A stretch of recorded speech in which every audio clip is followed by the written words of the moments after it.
On the day the city gathered to witness the wedding of the century, no one truly noticed the girl standing quietly at the edge of the grand wedding hall.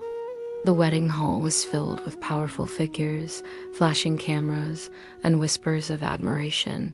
Yet no one truly paid attention to the girl standing beside the groom.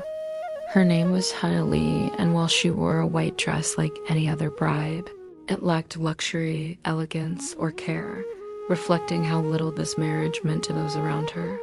She was marrying Ethan Blackwood, the billionaire CEO, known for his cold decisions and unmatched influence, but this union had nothing to do with love or fate. It was a contract arranged to satisfy company pressure on Ethan and to provide Hana with the money she needed to keep her sick mother alive. As the ceremony continued, guests whispered about her background, calling her useless and unworthy, and Hana heard every word without reacting. She had learned long ago that silence was the safest way to survive. When Ethan finally spoke to her, his voice was calm but distant as he warned her not to misunderstand their relationship. Hannah simply nodded, already aware that she held no place in his heart. The vows ended quickly, the applause echoed loudly, and yet Hannah felt completely alone as she stepped into a life where she was present but never welcome. That night, she was given a small guest room in the Blackwood mansion, far from Ethan's space, while the servants avoided her eyes and spoke about her as if she were invisible.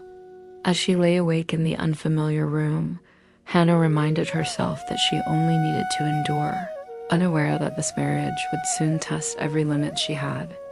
Life in the mansion followed a quiet pattern, with Hannah moving through the halls unnoticed, while Ethan remained surrounded by business partners, rumors, and glamorous women who filled the headlines.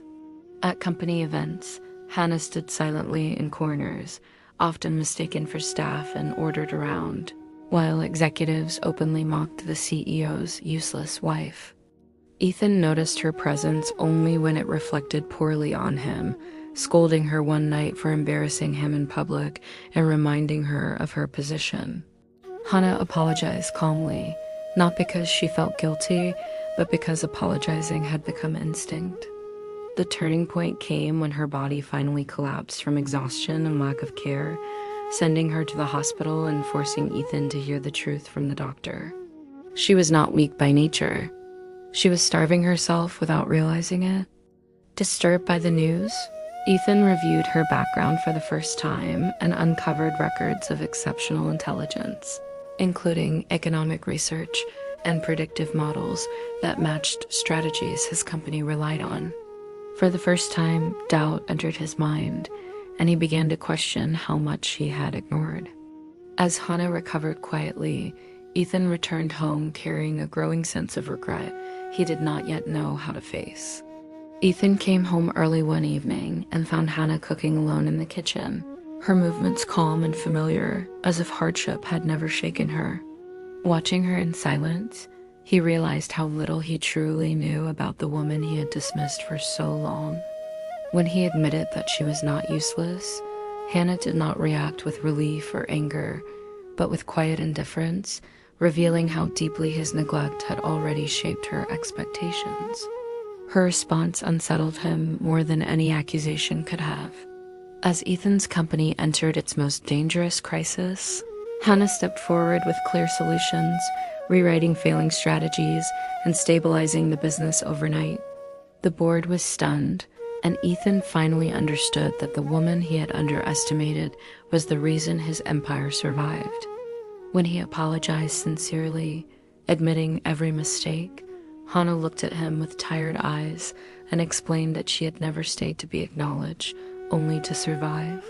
Those words stayed with Ethan longer than any loss he had ever faced. Months later, standing in the same hall where their contract marriage began, Ethan knelt before her and asked her to stay by choice, not obligation. Hannah agreed on one condition, that she would never again be looked down upon, and in that moment, the girl once called useless reclaimed her worth and rewrote both their futures.